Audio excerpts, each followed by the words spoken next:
मी मनातून आपल्या सगळ्यांचा आभार मानतो.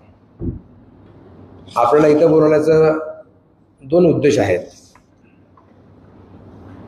इतर मी मोस्टली मोठ्या प्रेस लातूरलाच घेतो, पण आता औसा पण जरा मोठं व्हायला लागलंय हे तुम्हाला दाखवायसाठी मी खास या ठिकाणी बोलवले. एकूणच तुमच्या आल्यानंतर मोस्टली औषधात तुमचं काही काम पडत नाही, आमचं काम लातूरला पडत नाही.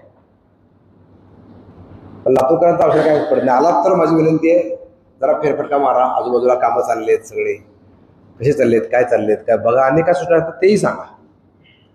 प्रथम आपल्याला सगळ्यांना मी दिवाळीच्या निमित्तानं ॲडव्हान्समध्ये शुभेच्छा देतो. औषधाचा आमदार म्हणून राज्य शासनाचं, मुख्यमंत्र्यांचं, दोन्ही उपमुख्यमंत्र्यांचं, पूर्ण मंत्रिमंडळाचंच मी मनातून आभार मानतो की अतिवृष्टी आणि पूरग्रस्तांना भरीव अशी मदत महाराष्ट्राच्या इतिहासामध्ये यापूर्वी कधीही मिळाली नाही. इतकी मोठी मदत, जवळपास 32,000 कोटीची मदत या निमित्तानं मुख्यमंत्र्यांनी घोषणा केलेली आहे. त्यामध्ये 29 जिल्हे होते, 253 तालुके होते. पुन्हा रात्री काय तालुके वाढलेत टंचाईमधून घेतलेले, त्याची ही यादी रात्री उशिरा 12 वाजता GR निघाला आहे, तीही आलेलं आहे. साधारण राज्यामध्ये 90 लाख हेक्टर जमीन ही बाधित झालेली आहे. आणि यासाठी साधारण 32,000 कोटीचं पॅकेज या निमित्तानं शासनाने दिले. आणि त्यात जास्तीत जास्त फायदा मराठवाड्याला होणार आहे. आणि बघितलं तुम्ही 31 ऑगस्टपर्यंत जे सर्वे झाले होते त्याचे पैसे पण पडायला चालू झाले, हे पण पैसे पडायला चालू होतील. NDRFच्या माध्यमातून मिळणारे 8,500 आणि बाकी आमचे 10,000 रुपये हे टप्प्याटप्प्यानं मिळायला चालू होतील. दिवाळीच्या अगोदर शेतकऱ्यांच्या खात्यावर पैसे पडायला या निमित्तानं चालू होतील.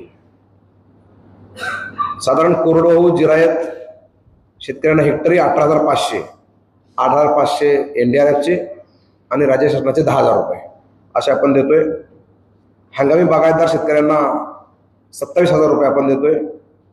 बागायतदार शेतकऱ्यांना हेक्टरी 32,500 रुपये आपण देणार आहोत. ती जी क्षेत्र मर्यादा होती 2 हेक्टरची, 2 हेक्टरच्या पुढे राज्य शासन बेर करणार आहे, म्हणून 3 हेक्टरपर्यंत आपण केलेलं आहे. आणि इथं कुठेही काही गैरसमज झालेले आहेत. अल्पभूधारक आणि बहुभूधारक हा कुठेही भेदभाव ठेवला नाही. इनफॅक्ट पूर्वी जनावरांना भरपाई देत असताना आपण 3 जनावरांपर्यंत द्यायचो शासन, पण आता जितकी गेली असेल तितकी. आता काय काय शेतकऱ्याचे 10 जनावरं गेलेले आहेत, तर 3ची कॅप काढलेली आहे. आणि जितकी जनावरांची लॉस झालेला आहे त्या सगळ्यांना आपण शासन या निमित्तानं पैसे देणार आहे. खरडून गेलेल्या जमिनीसाठी 47, पूर्वी 37,500 द्यायचो आपण, आणखी ते 10,000 वाढलेत, 47,000 रुपये आपण आता द्यायला चालू केलेलं आहे. आणि त्यात नरेगाचे पैसे जवळपास 3 लाख रुपये ॲड होणार आहेत. 3.5 लाख रुपये जवळपास शेतकऱ्यांना या निमित्तानं मिळणार आहे. त्याचबरोबर पीक विम्यासंदर्भात पीक विम्याच्या कंपनीसोबत शासनाचे प्रतिनिधी, स्वतः कृषी मंत्री आणि कृषी सचिव हे बसून मॅक्झिमम मिळालं चांगलंच आहे, पण मिनिमम 17,000 ते 18,000 रुपये प्रत्येकी मिळतील अशी शासनानं हमी घेतलेली आहे. तेही तुम्हाला या ठिकाणी अधोरी या निमित्तानं मी करू इच्छितो.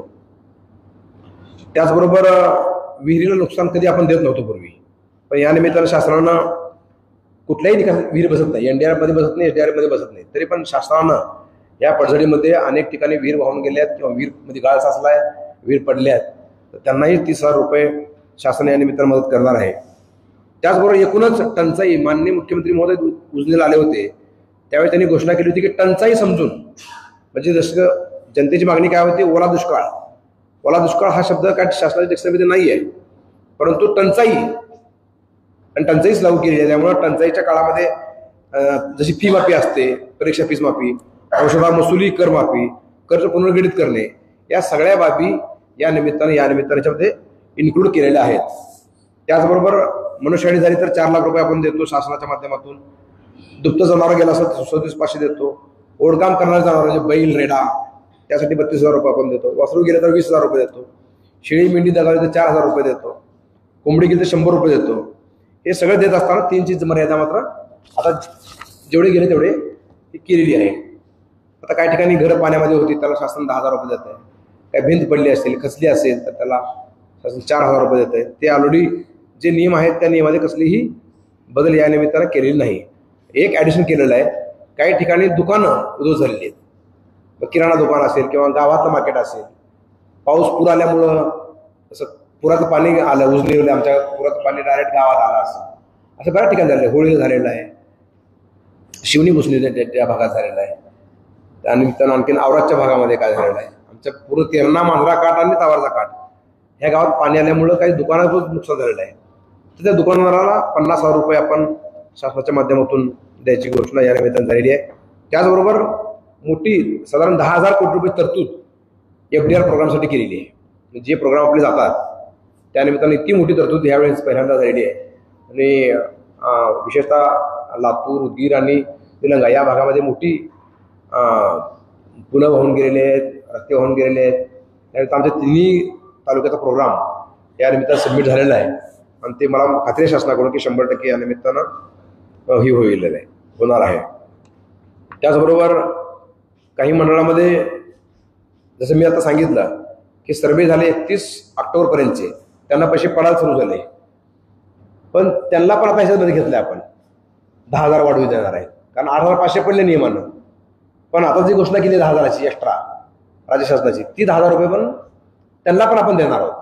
31 ऑगस्टपर्यंत सर्वे झालेत, त्यांनीही काय हवालदिल व्हायचं कारण नाही आहे, त्यांनाही ह्याच्यामध्ये आपण घेतलेला हे विशेष या निमित्तानं आहे. त्याचबरोबर KYC जी अट होती ती अट आपण आता शिथिल करण्यात आलेली आहे आणि ॲग्रीटेकच्या माध्यमातून डेटा गोळा करण्याचं शासन काम करत आहे. त्याचबरोबर आपण पाहिलं असेल की शासनाने जेवढी मदत देत आहे तेवढी मदत मी स्वतः आमच्या NGO मार्फत घोषणा केलेली आहे आणि त्याचंही सध्या कामकाज चालू आहे, आकडेवारी घेणं चाललेलं आहे. त्यानिमित्तानं माझ्या मतदारसंघातील आता काही मतदारसंघ जरी नसला तरी तालुक्याची लोक माझ्याकडे सकाळी येऊन गेली आम्हाला घ्या म्हणून, तर त्यांनाही घ्यायचा विचार चाललेला आहे. जसं ते भारत उजनी एक गाव आहे, बाजूची गाव आहेत आपले 2-3 गाव आहेत फक्त, मी सगळ्यांना घेणार टाका वगैरे, तर ती सकाळी लोक येऊन गेली माझ्याकडे, साहेब आम्ही काय केलंय तालुक्यातलेच आहोत.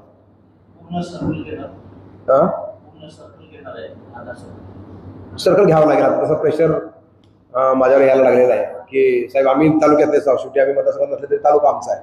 म्हणून ह्या 2-3 दिवसाचे फोन अधिकाऱ्याकडे पण बरेच लोक प्रेशर करत आहेत, मतदारसंघ घेऊन चालणार नाही तर तालुका घ्या अशी मागणी त्या जनतेकडून, त्या सरपंचाकडून वगैरे यायला लागले. तेव्हा तोही सकारात्मक विचार या निमित्तानं आपण करतोय, म्हणजे त्यामध्ये आणखी माझी वाढ होईल.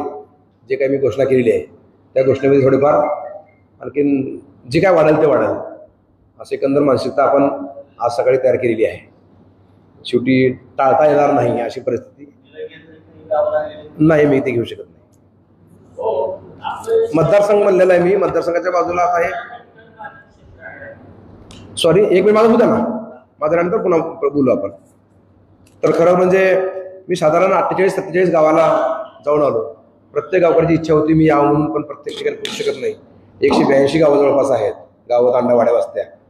त्यामुळं मी इथला सगळा आढावा घेऊन कॅबिनेटच्या अगोदर मला जाऊन भेटायचं होतं मुख्यमंत्र्यांना, कृषी मंत्र्यांना आणि यांना, म्हणून त्यांना भेटून मी ते आग्रह केला की 2 हेक्टरची मर्यादा सोडून 3 हेक्टरपर्यंत जावं आणि जनावरांना जी कॅप लावलेली आहे 3 जनावरांची ती काढावी आणि अल्पभूधारक आणि भूभूधारक हा भेद काढावा. यासाठी मी मुख्यमंत्र्यांनाही भेटलो, कृषी मंत्र्यांनाही भेटलो आणि आपल्या पालकमंत्र्यांना भेटलो.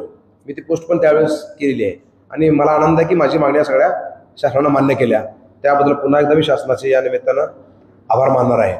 मी जी घोषणा केली होती वैयक्तिक लाभाच्या संदर्भामध्ये त्याचा कार्यक्रम येत्या 15 तारखेला हरिभक्तपरायण घेण्यात महाराज आवशेकर यांच्या अध्यक्षतेखाली आणि उद्योजक आणि समाजसेवी बीबी ठोंबरे साहेब यांच्या हस्ते या पूर्ण चेकचं वाटप त्या दिवशी होणार आहे. त्याचबरोबर दिवाळीचं किट पण आपण या सगळ्या पीडितांना आपण या निमित्तानं देणार आहोत, जेणेकरून काही ना काही या निमित्तानं आपल्याकडून जावं अशी एक या निमित्तानं आपला एक साधारण विचार आहे. एवढंच मला या निमित्तानं सांगायचं आहे. बाकी तुम्हाला आता फ्लोअर ओपन आहे. थँक्यू. वैयक्तिक मदत करायची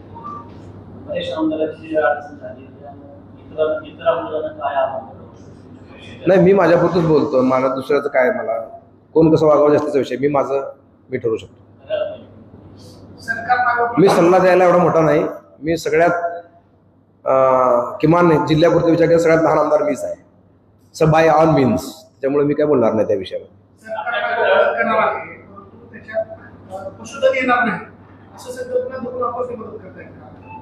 नाही, सगळ्या पशुधन आहेच ना.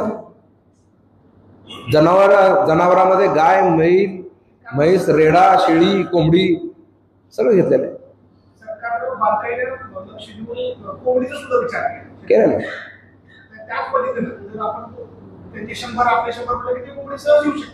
नाही, मी तर आता माझ्या घोषणेमध्ये मी मनुष्याने 4 लाख रुपये, शासनाचे 4 लाख रुपये आमच्या एनजीओची.